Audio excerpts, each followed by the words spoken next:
to miss too much. So S&D on underground, we had a bit of chat about it before. It should be defensively. It should be, yeah, but we'll see. We saw attacking rounds go down earlier, so we'll see. I think offences are meant to be quite good with S&D, aren't they? Starry being the GB horde he is.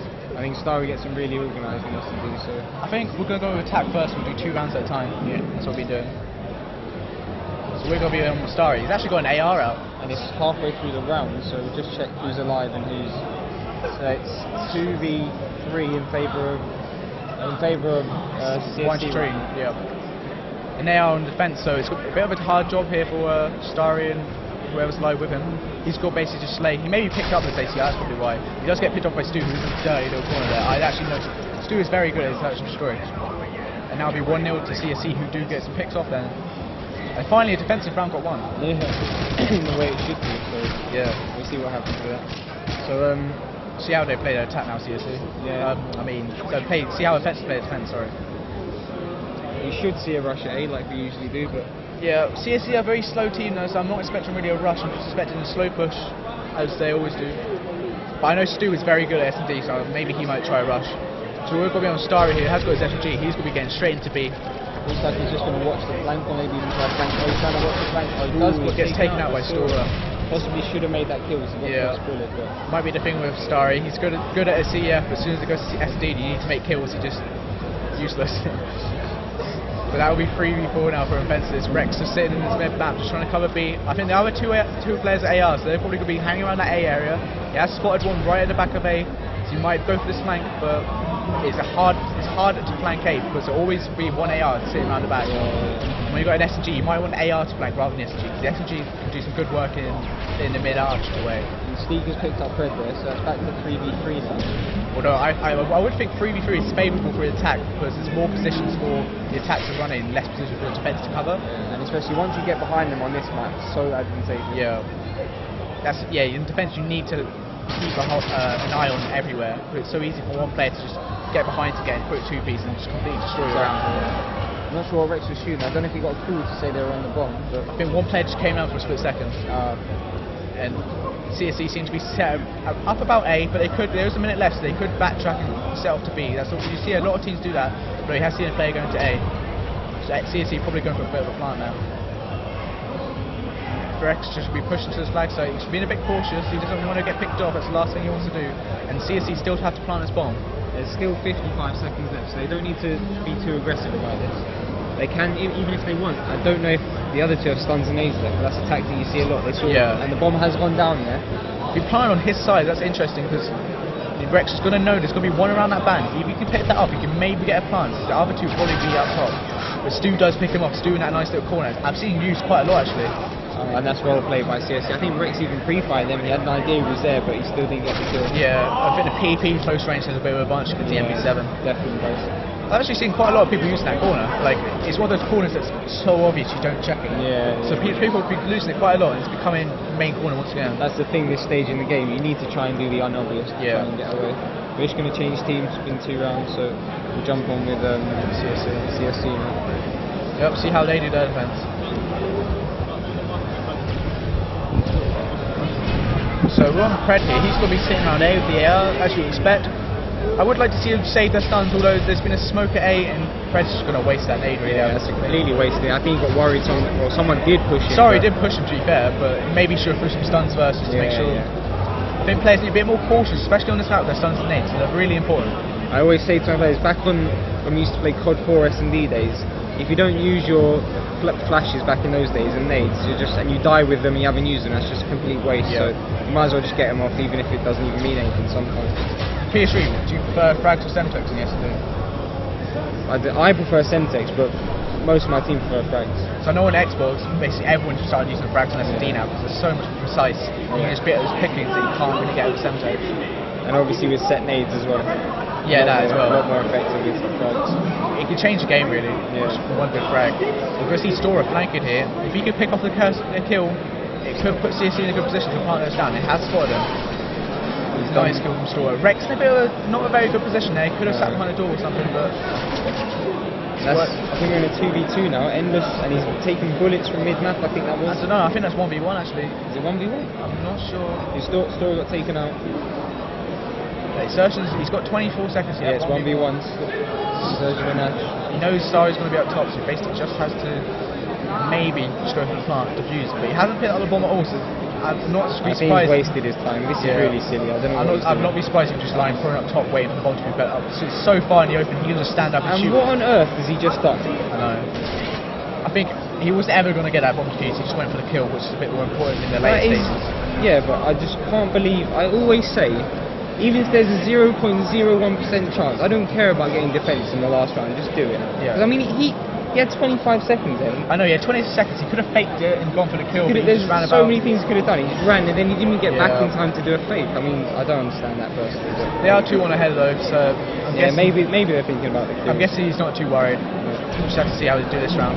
If they lose the S&D because of that, then it'll be big. I'm guessing there'll be words of them. We're going to see pushing A again once again. Pred got his nade? No, it's a stun. I was thinking. I thought it was a nade. Yeah, I he's wonder thrown why that it nade didn't for blow too up. long. But he's just going to be pushing to this A side slowly. We've seen a lot of teams do this. They will just push really, really slowly. And he really wants to try and. I think he has got past that to take a fire, and they are in A now, so they should get that bomb down any second. That's actually a nice play there. He's got that nade. It's kind of deterred the person from coming to the arch while the plant is going down. Making so now sure he can get the bomb down. Yeah, so now they've got the bomb down, all 4 are alive. Now all they literally have to do is sit corners and free aim. Yeah, this is a good push to A by CSC. Ash does take out Stu though. Ash doing well there. He can get into the back of A now and get a position set up. Credit's in the best place. He's covering 2 places at once. He does get that kill. That was actually quite lucky. To get that kill then. And Story gets the kill on Starry as well. So this is 3v2 now. CSC looking stronger. 20 seconds left, this will really be thrown away by them. If you look at the position of the bomb as well, literally only one person needs to stay alive. That is massive by Ash. That is massive. Wow. And Ash has just got a huge Story got the nade on the guy defusing the bomb, so he literally could have just waited and he would have won. Yeah, that's a bit of a mistake. The bomb was so far in the open, he literally only had to just wait. I think you have to give props to Ash, that's a massive play, but all he needed was just keep his calm, stay hidden, hold that nade, and then he would have been fine. I just think it was a bit of a mistake from CSC. That was such an easy round to hold, and they made a mistake.